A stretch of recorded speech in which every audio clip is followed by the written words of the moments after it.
Today we're going to be going through the Easy Guide 250 display. In the upper left hand corner we have a satellite icon, and if we were outside, once we would receive our GPS signal, that icon would go from yellow to completely green. Once it goes green, you have your GPS signal and you can go ahead and open a field and start to go. Below the satellite icon you see an eye or one, whatever you want to call it. Each icon corresponds with the buttons along the side of the display. On the left side you have 3 buttons, on the right side you have 3 buttons. So if we push the button beside the one on the left side, you can see we get some information to come up. This is the status button. So if we had a field open, it would display your field name. Below that is the area in acres. If you draw a boundary, it'll tell you how many acres there are inside the boundary for the field. Productive area would subtract out waterways or drives or unproductive areas that you label and drive around. The next line down is coverage area, and that'll log how many acres you are covering or painting yellow on the screen as you're going through the field.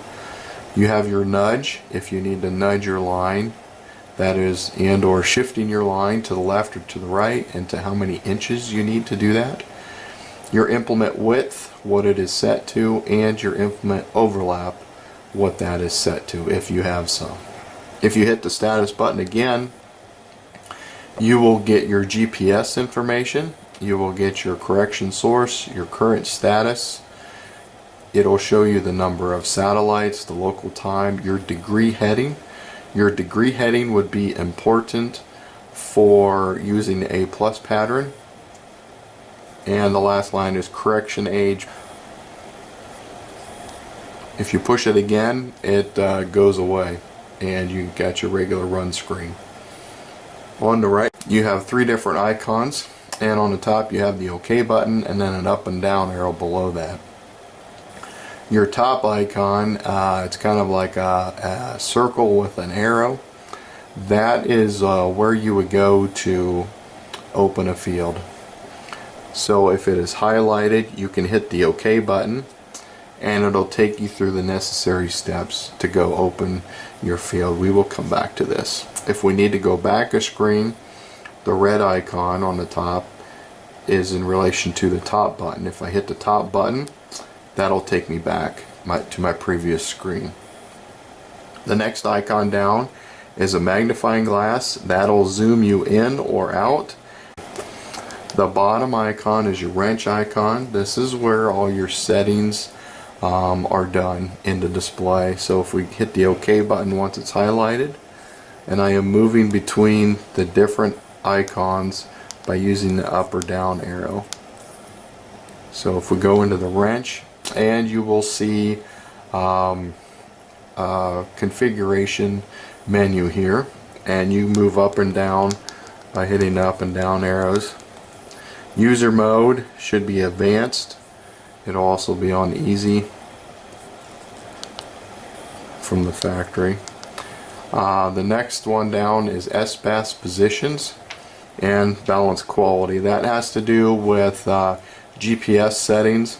So if we're on a WAS only display, and using SBAS just aids in satellite visibility, and for your highest accuracy you want to be on favor accuracy. If you are having a lot of satellite visibility issues, you may want to come in here and change to balance quality or even favor availability. If your satellite signal is in a really high treat area or is getting knocked out a lot. Your menu on your screen may be different than what mine looks like. The difference between them would be if we go down to status, hit the OK button, and if we go down to system status and hit the OK button, you want to check your version, which is your 4th line down. That tells you what level of firmware you are on. Right now I am on 3.1, which is the most current available. If you are on 3.0 or older, your screens, some of these next screens may look slightly different. So we did the SBAS positions, which is GPS related. If we go next down to system and hit the OK button, you can see we get a system configuration menu here, and you can see the top one is a manure handling mode. You can turn that on if you would like. You can get a display, go into your display, and you can see the units, the color scheme to default. You can also change to night mode if you need to.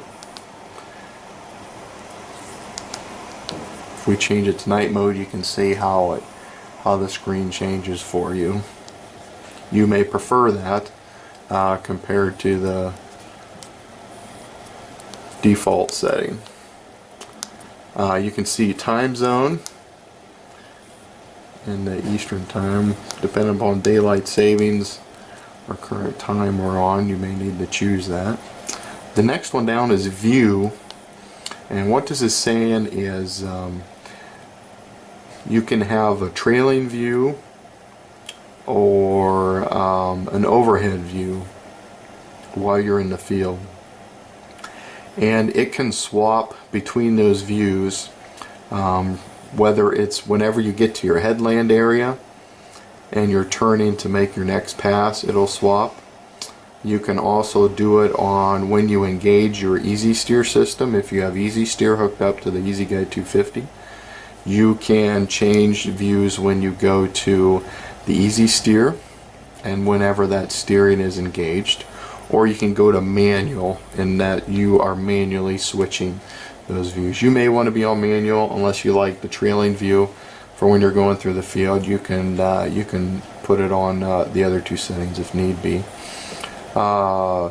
Status transparency, that has to do with the brightness of that status button. We went through already. You can change that if need be. Or backlight, I have it on the lowest backlight. You can increase the brightness a lot by going into here and just hit the increase number, and you can see how it's getting brighter or dimmer as you go down, and hit the OK button to go back.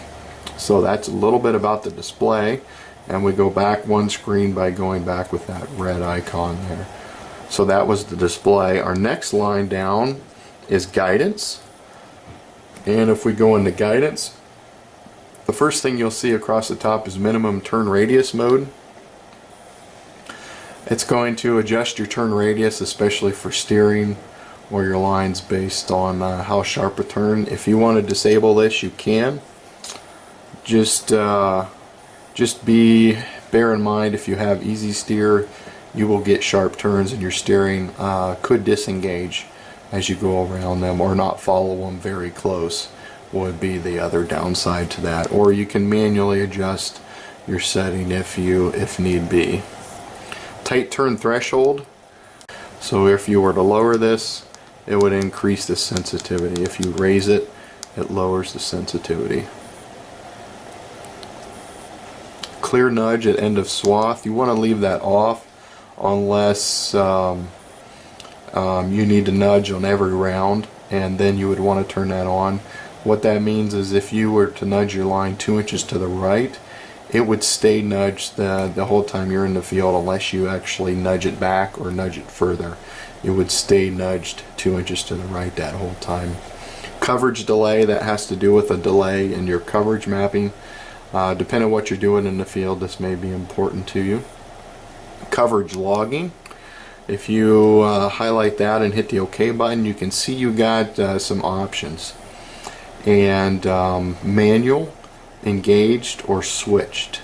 You can put an implement lift switch back on a grain drill, for example, and whenever that grain drill was lowered into the ground, it would automatically turn the painting on in the screen, and when you raise that grain drill out of the ground, it would automatically turn that off. And you can see me for any details about what's involved there. You can also turn the coverage logging on automatically whenever you engage the Easy Steer system. Even if you have it set to engaged, if you are just manually driving, you will still always have manual control over the coverage as it is on the screen. So you can leave it to engaged. Reset nudge. No, we don't want to reset the nudge. Your nudge increment. So if you hit your nudge button to the right once, you will move 1 inch to the right the way it's set now. You can increase this if you need to. If you want to nudge your line 3 or 4 inches at a time, you can do that. Or you can leave it at 1 inch. It's whatever you want. Auto U-turn detection. This may be important to have on when you're doing the freeform pattern. It'll automatically detect a U-turn and know that you're in your headlands and making a turn, and it'll stop recording your freeform line. So if you're doing freeform pattern, you may want to have this turned on. The next line down you can see also has to do with freeform recording. This you want set to record with coverage. So whenever you are painting the screen yellow or covering the screen, it is going to automatically record a freeform line for you. So you only have to do this in the freeform pattern. This makes it very easy to give you your next pass without a lot of extra button pressing on the screen. I would highly recommend to set it to record with coverage. Depending on what you're doing in the freeform pattern, you may need to switch to manual, especially if you're running a lot of straight lines, but it would still work just fine to leave it on record with coverage.